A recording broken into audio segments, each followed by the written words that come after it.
হরে কৃষ্ণ। আজ আমি পাঠ করব শ্রীমদ্ ভগবদ্ গীতার পঞ্চদশ অধ্যায় পুরুষোত্তম যোগের শ্লোক 18, 19 ও অন্তিম শ্লোক 20। আমি আপনাদের আশীর্বাদ পেয়ে শ্রীমদ্ ভগবদ্ গীতা পাঠ করার অনুপ্রেরণা পেয়েছিলাম। আমি আপনাদের আশীর্বাদ নিয়ে ধীরে ধীরে চলেছি।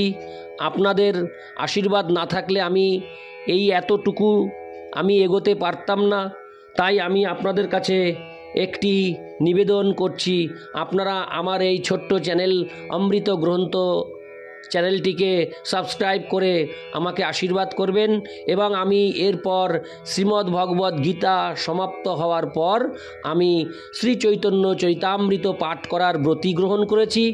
আমি আমার জীবদ্দশায় আমি এই অমৃত সকল গ্রন্থগুলি আমি আপনাদের সামনে উপস্থাপন করতে চাই, এই আশা নিয়ে আমি চলছি। আপনারা আমাকে অনেক অনেক আশীর্বাদ প্রদান করবেন। নারায়ণ হে নারায়ণ,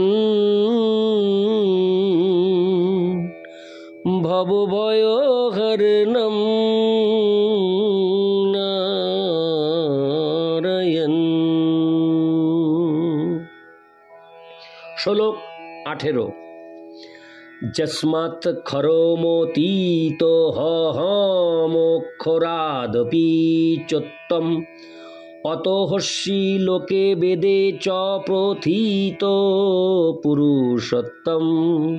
অনুবাদ: যেহেতু আমি ক্ষরের অতীত এবং অক্ষর থেকেও উত্তম, সেই হেতু জগতে ও বেদে আমি পুরুষোত্তম নামে খ্যাত।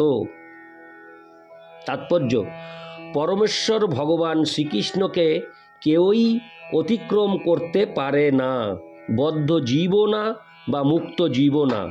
তাই তিনি সমস্ত পুরুষদের মধ্যে সর্বশ্রেষ্ঠ।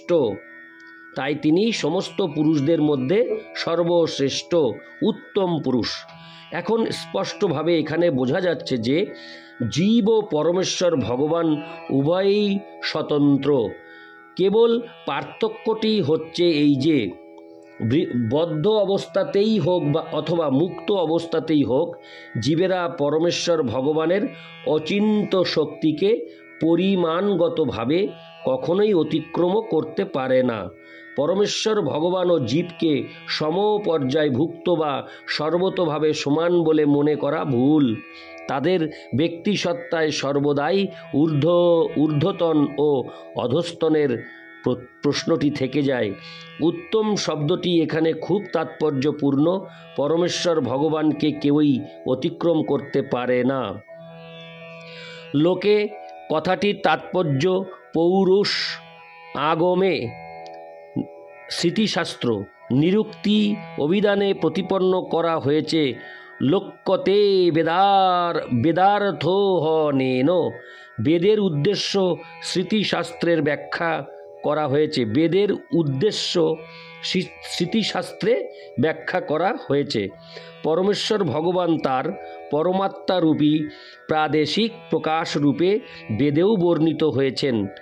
বেদে নিম্নলিখিত শ্লোকটির উল্লেখ করা হয়েছে: তাবদেশ সম্প্রসাদোহসাচ্ছরীরাত সমুত্থায় পরং জ্যোতিরূপং সম্পদ্য সেন রূপেণাভিনিষ্পদ্যতে স উত্তম পুরুষ। দেহ থেকে বেরিয়ে এসে পরমাত্মা নির্বিশেষ ব্রহ্মজ্যোতিতে প্রবেশ করেন। তখন তিনি তার চিন্ময় স্বরূপে অবস্থান করেন। সেই পরমকে বলা হয় পুরুষোত্তম, অর্থাৎ পরম পুরুষ তার চিন্ময় জ্যোতি প্রদর্শন ও বিকিরণ করেন, যা হচ্ছে পরম জ্যোতি। সেই পরম পুরুষোত্তমই পরমাত্মা রূপে সকলের হৃদয়ে বিরাজ করেন। সত্যবতী ও পরাশরের সন্তান ব্যাসদেব রূপে অবতীর্ণ হয়ে তিনি বৈদিক জ্ঞান দান করেন। ইতি শ্লোক 18। শ্লোক 19।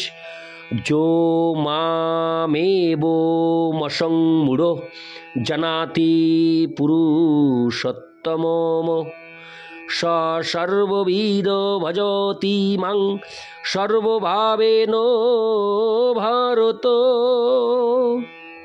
অনুবাদ: হে ভারত, যিনি সন্দেহাতীতভাবে আমাকে পুরুষোত্তম বলে জানেন, তিনি সর্বজ্ঞ এবং তিনি সর্বতোভাবে আমাকে ভজনা করেন।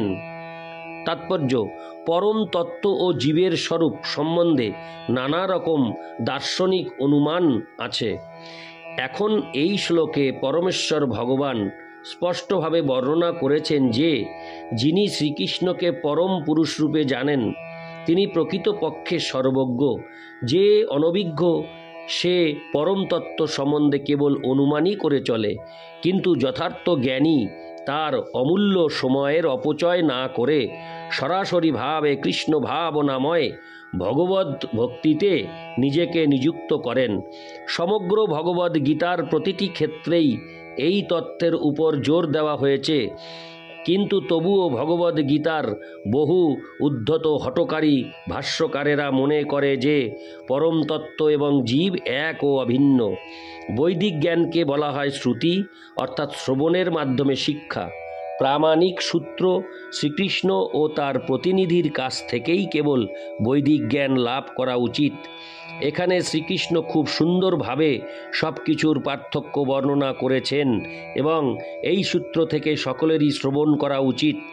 নির্বোধের মতো কেবল শ্রবণ করাই যথেষ্ট নয়, সাধু গুরু ও বৈষ্ণবের কৃপা লাভ করার মাধ্যমে তা উপলব্ধি করতে হবে। এমন নয় যে কেতাবি বিদ্যার উপর নির্ভর করে শুধুমাত্র অনুমান করলেই চলবে।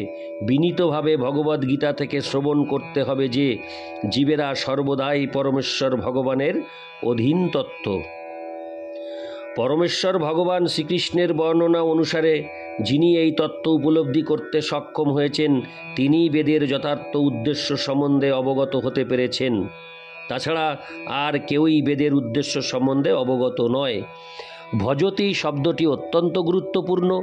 পরমেশ্বর ভগবানের সেবা সম্পর্কে অনেক জায়গায় ভজতি শব্দটির ব্যবহার করা হয়েছে। কেউ যখন পূর্ণ কৃষ্ণ ভাবনাময় হয়ে ভগবদ্ ভক্তিতে নিযুক্ত হন তখন বুঝতে হবে তিনি ইতিমধ্যেই সমস্ত বৈদিক জ্ঞান উপলব্ধি করতে পেরেছেন। বৈষ্ণব পরম্পরায় বলা হয়েছে যে কেউ যখন ভক্তিযোগে ভগবান শ্রীকৃষ্ণের সেবায় নিযুক্ত হন তখন তাকে পরম তত্ত্ব উপলব্ধি করার জন্য অন্য কোনো আধ্যাত্মিক প্রক্রিয়ার অনুশীলন করতে হয় না। তিনি ভক্তিযোগে ভগবানের সেবায় নিয়োজিত হওয়ার জন্য ইতিমধ্যেই সেই স্তরে উপনীত হয়েছেন।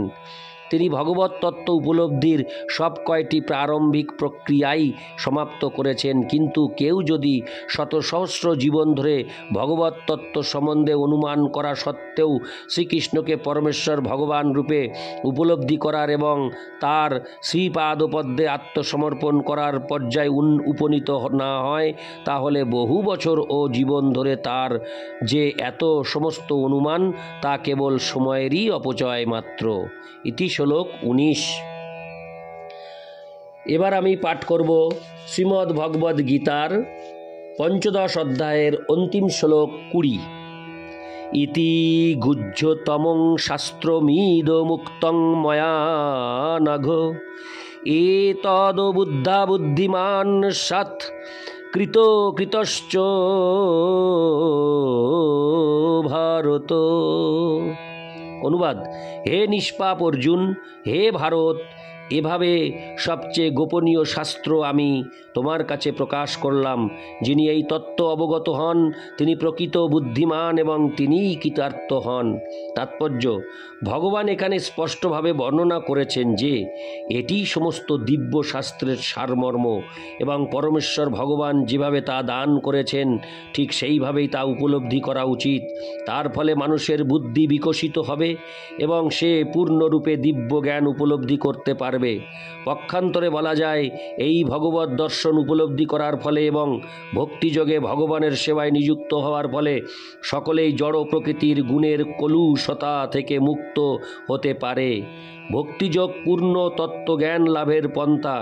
যেখানে ভক্তিযোগ সাধিত হয় সেখানে জড় জগতের কলুষতা থাকতে পারে না। ভগবানের সেবা এবং ভগবান এক ও অভিন্ন, কারণ তারা উভয়েই চিন্ময়।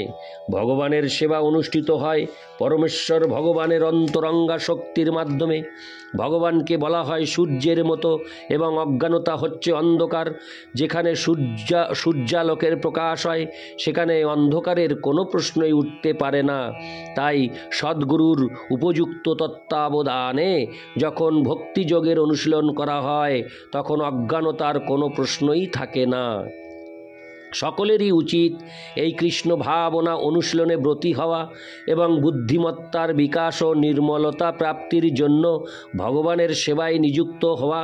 যতক্ষণ পর্যন্ত না কেউ কৃষ্ণ তত্ত্ব জ্ঞান লাভ করছে এবং ভক্তিযোগে ভগবানের সেবায় নিয়োজিত হচ্ছে, সাধারণ মানুষের বিচারে সে যতই বুদ্ধিমান হোক না কেন সে যথার্থ বুদ্ধিমান নয়। এই শ্লোকে অর্জুনকে যে অনঘ বলে সম্বোধন করা হয়েছে তা অত্যন্ত তাৎপর্যপূর্ণ। অনঘ, হে নিষ্পাপ, এর অর্থ এই যে যতক্ষণ পর্যন্ত না মানুষ সব রকম পাপ থেকে মুক্ত হচ্ছে ততক্ষণ পর্যন্ত শ্রীকৃষ্ণকে জানতে পারা সম্ভব নয়। মানুষকে সব রকমের পাপের কলুষতা থেকে মুক্ত হতে হবে, তখনই কেবল সে উপলব্ধি করতে পারবে। কিন্তু ভক্তিযোগ এতই শুদ্ধ ও শক্তিশালী যে কেউ যখন একবার ভগবৎ সেবায় নিযুক্ত হয় তখন সে আপনা থেকেই সমস্ত পাপ থেকে মুক্ত হয়ে যায়। পূর্ণ কৃষ্ণ ভাবনায় ভাবিত হয়ে শুদ্ধ ভক্ত সঙ্গে যখন ভগবদ ভক্তির অনুশীলন করা হয় তখন কতকগুলি প্রতিবন্ধকতাকে সম্পূর্ণভাবে দূরীভূত করার প্রয়োজন হয়। তার মধ্যে সবচেয়ে গুরুত্বপূর্ণ হচ্ছে হৃদয়ের দুর্বলতা। প্রথম অধঃপতনের মূল কারণ হচ্ছে জড় প্রকৃতির উপর প্রভুত্ব করার অভিলাষ। এভাবেই জীব পরমেশ্বর ভগবানের অপ্রাকৃত প্রেমময় সেবা পরিত্যাগ করে। হৃদয়ের দ্বিতীয় দুর্বলতা এই যে জড়জগতের উপর আধিপত্য করার প্রবণতা যতই বৃদ্ধি পায় ততই সে জড়ের প্রতি এবং জড় বিষয় লাভ করার প্রতি আসক্ত হয়। হৃদয়ের এই দুর্বলতাগুলি জড় অস্তিত্বের কারণ। এই অধ্যায়ের প্রথম 5টি শ্লোকে হৃদয়ের এই সমস্ত দুর্বলতা থেকে মানুষকে মুক্ত হওয়ার পদ্ধতি বর্ণনা করা হয়েছে এবং অধ্যায়ের বাকি অংশে 6ষ্ঠ শ্লোক থেকে শেষ পর্যন্ত পুরুষোত্তম যোগ নিয়ে আলোচনা করা হয়েছে। ইতি পরম পুরুষের যোগতত্ত্ব বিষয়ক পুরুষোত্তম যোগ নামক শ্রীমদ্ ভগবদ্ গীতার পঞ্চদশ অধ্যায়ের ভক্তি বেদান্ত তাৎপর্য সমাপ্ত। এখানেই শেষ হলো পঞ্চদশ অধ্যায়। আগামী পর্বে আমি পাঠ করব শ্রীমদ্ ভগবদ্ গীতার 16 অধ্যায়।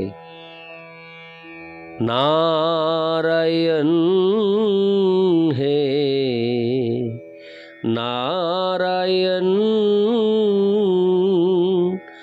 ভবভয়হরণম নারায়ণ লক্ষ্মীকান্তম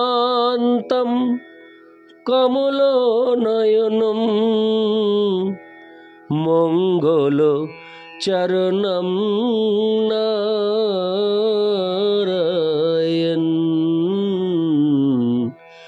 নারায়ণ হে নারায়ণ ভবভয়হরণম নারায়ণ। হরে কৃষ্ণ।